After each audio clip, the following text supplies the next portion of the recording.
4,000 రూపాయలు ఎంతమంది తాతమ్మలకి ఇచ్చినావు, అమ్మమ్మలకి ఇచ్చినావు? ఇవాళ ఎంతమందికి తులం బంగారం ఇచ్చినావు? ఎంతమందికి స్కూటీలు ఇచ్చినావు? ఎంతమందికి ఉద్యోగాలు ఇచ్చినావు? 2 సంవత్సరాల్లో కనీసం భాగ్యనగర్లో ఈ జిహెచ్ఎంసీ పరిధిలో కానీ చుట్టుపక్కల జిల్లాలో ఒక్క తట్ట మొరమోస దాఖలాలు, తట్ట మొరమోస దాఖలాలు. ఇవాళ తెలంగాణకు రాజధాని, తెలంగాణ రైజింగ్ అని చెప్పి గ్లోబల్ సమ్మిట్ పెట్టినావు. 5,70,000 కోట్ల రూపాయలు పెట్టుబడులు వచ్చినాయి. ఎక్కడున్నాయి అవి? ఇవి 5,70,000 కోట్ల పెట్టుబడులు ఎక్కడున్నాయి? ఒక్క యూనిట్ అన్న ప్రారంభించినావా? ఒక్కరికైనా ఉద్యోగం ఇచ్చినావా? కనీసం దాని ద్వారా అందాల పూట్ల ఖర్చు పెట్టే పైసలు కూడా రాలే.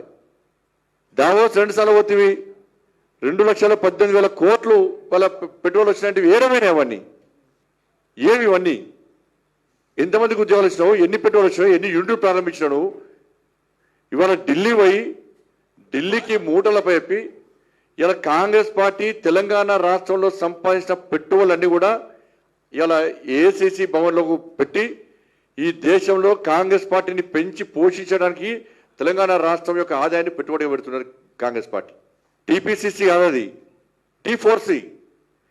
టీ4సి Telangana corruption collection commission Congress.